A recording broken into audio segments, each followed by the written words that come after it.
bon petit feu pour l'hiver. Bonjour à tous, je vous l'avais promis, Secret Déco vous accompagne tout au long du mois de décembre dans votre décoration de Noël. Ça va commencer par les décorations de fenêtres. Fred, coucou. Oui, salut Caro. C'est magnifique ça. Ouais, alors on va égayer nos fenêtres, c'est très facile. Bah viens, je te montre. Oui, alors dehors, on se retrouve dehors? D'accord. Je mets mon bonnet, je présente les autres invités. Dans le petit salon, nous avons Anaïs qui est fleuriste, décoratrice et qui va nous proposer une couronne de l'Avent un peu originale. Et puis si votre couronne de l'Avent a déjà été faite, ce sera une couronne de porte. Et puis alors pas d'émission festive de Noël sans bon petit plat. Je vais rejoindre Charlotte en cuisine. Coucou.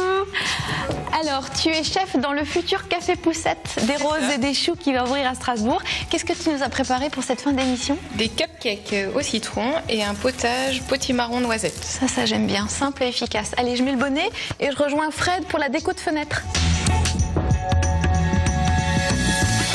Alors Fred, moi j'ai envie de mettre un peu de gaieté dans nos fenêtres qui sont un peu tristes, là il faut l'avouer. Ah ouais, il y en a besoin. Il y en a besoin. Il y en a besoin. Et alors ce qui est important, c'est de faire des fagots en fait avec le sapin. Oui, alors en fait tu as toi-même déjà fait un fagot, tu vois, rien qu'en le ramenant. Et on va mettre ça pour faire un volume sur la fenêtre. Donc tu peux prendre une simple latte et fixer ça dessus. Comme ça. Tu le mets dessus. Mais il faut qu'il y ait une base solide. Sinon, la base solide, elle est là. C'est ça. Et toi, tu utilises des vieux fagots? Bah oui, parce que je suis fainéant, donc j'utilise ceux que j'avais en automne, tu vois. Donc j'utilise des fagots que j'avais. Et alors le sapin, moi ça me fait toujours mal au cœur de couper les sapins. Caro, oui. Est-ce que tu crois que j'ai coupé du sapin? C'est de la récup. Oui. Non, en ce moment, tout le monde taille les sapins, donc en fait, il suffit de se baisser et ramasser. Il y en a plein dans les décharges. Tu fais les décharges? Je récupère. Je récupère. Non, mais regarde tout ce que j'ai trouvé de reste de taille. Alors, tu vas le fixer sur ton fagot et, tu mixes beaucoup les essences entre elles. Ouais, j'aime bien. Alors, je mets les bases un petit peu plus neutres. Ce sapin qui est moins beau, je le mets en dessous. Il est moins sexy, quoi. Ouais, voilà, exactement. Moi, ce que j'aime bien, alors tu peux rajouter par exemple tout simplement des branchages. Donc là, on a de l'olivier alsacien. Excellent. Voilà, tu vois, des oliviers en Alsace. Tu peux mettre du sapin bleu. Là, on a un magnifique nobilis. On va pas mettre toute la branche, sinon tu recouvres la base. Là, c'est pareil. Mais tu mets des morceaux en fait. Et ensuite, on va rajouter des objets. Alors très nature, hein. Ah oui. Pomme de pin. Récup. Et alors moi j'avais envie de mettre des jouets, oui, parce que nous on est des éternels enfants. On peut le dire. Et puis qu'on fait beaucoup les brocantes, donc on trouve des peluches, plein de jouets en bois, pour rien du tout, pour 50 centimes, pour 1 euro. Regarde ces petites peluches que j'ai trouvées pour 50 centimes, en fait c'est l'idéal.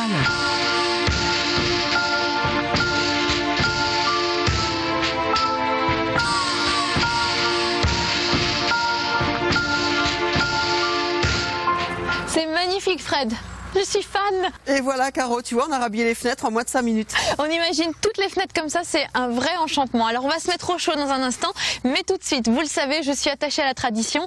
Chaque année, à Meisenthal, les souffleurs de verre soufflent une nouvelle boule imaginée par des designers. Voici la 2014. J'ai la chance de rencontrer justement les designers qui étaient de passage dans ce bel endroit d'Alsace.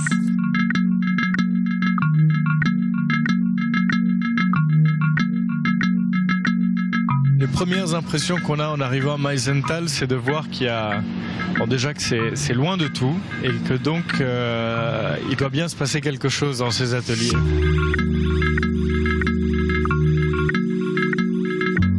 Alors la boule de cette année s'appelle Mix. La forme vient d'une onde sonore, d'un pas dans la neige qui a été enregistré.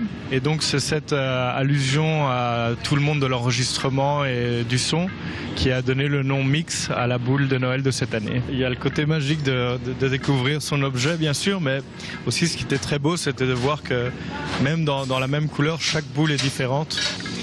Et en fait, c'est un produit qui semble industriel parce qu'il est reproduit à des milliers d'exemplaires, mais finalement artisanal parce que derrière, il faut quand même que chaque verrier puisse créer la couleur, la quantifier, la souffler.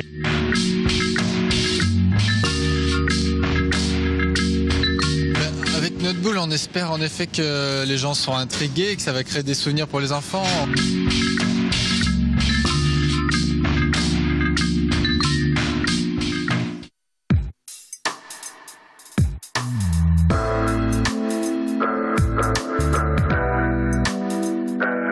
Et nous voici de retour dans notre atelier atelier de Noël. Si vous avez craqué pour ces boules de Meisenthal, bien sûr, vous pouvez aller sur place et aussi sur la maisondecaroline.fr. Je vous donnerai tous les marchés de Noël sur lesquels les trouver. Alors, dans le petit salon avec Anaïs, nous allons confectionner une couronne de porte. C'est quoi alors qu'on a devant nous? Alors, c'est de l'asparagus. C'est très volubile, c'est presque des plumes, c'est ça qui est beau. Oui. Alors, comment tu vas faire? Parce qu'il n'y a pas de structure solide. Pas du tout, je vais utiliser les tiges comme support. Voilà, donc ça pique un peu, il faut faire attention. Ouais. Et tu les fixes comment alors? Avec du raffia renforcé. Tu arrives à définir ton univers un petit peu? Champêtre. Ça me plaît. Après, je m'adapte aux demandes des clients. Beaucoup de poésie toujours. Voilà. Et ce que j'aime bien, c'est que tu vas juste l'agrémenter avec un nœud, avec un tissu écossais. Voilà, j'adore le tissu écossais et du coup, je trouve que ça se marie bien. Ça a un côté un peu contemporain, mais rétro en même temps. Rétro, c'est ça qu'on aime, on aime le rétro.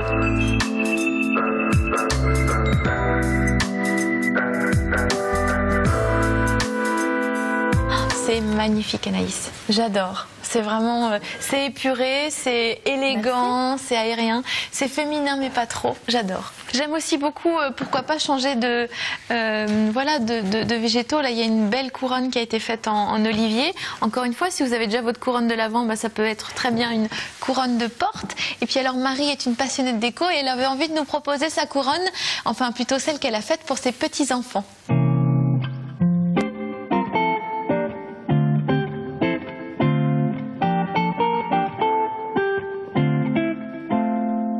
Alors Max a 5 ans et petit Louis a 3 ans. Leur couleur, c'est bleu, jaune, rouge et vert. Alors tu imagines, ce ne sont pas des couleurs qui sont vraiment géniales ensemble, mais je vais leur faire plaisir puisque j'en ai fait une pour nous déjà, donc je vais leur faire plaisir. Alors cette couronne, il faut bien entendu la couronne de sapin, il faut 4 bougies bien sûr, et puis alors après c'est au gré de son imagination. Donc moi j'ai acheté plein de petites choses rouges, jaunes, vert, bleu, des bonbons, des papillotes.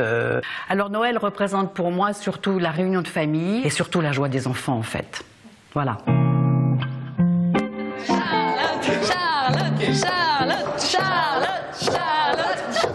Merci Charlotte, ben oui, ça y est, c'est déjà la fin de l'émission. Elle était sympa cette couronne pour les enfants. On va déguster la soupe au potimarron et noisettes. Alors évidemment, quand il y a de la bonne nourriture, je vois les gourmets qui pointent le bout de leur nez. Yvon qui fera le sapin de Noël sera présent dans l'émission la semaine prochaine et a tenu à nous rejoindre pour la fin de l'émission. Et Déborah viendra nous présenter des boules de Noël en papier. On vous apprendra à les faire. En tout cas, moi j'ai beaucoup aimé cette émission, votre compagnie. Fred, toi tu as toujours des bonnes anecdotes de Noël. T'en aurais pas une là pour la fin de l'émission ? Peut-être nos petits Noël d'antan.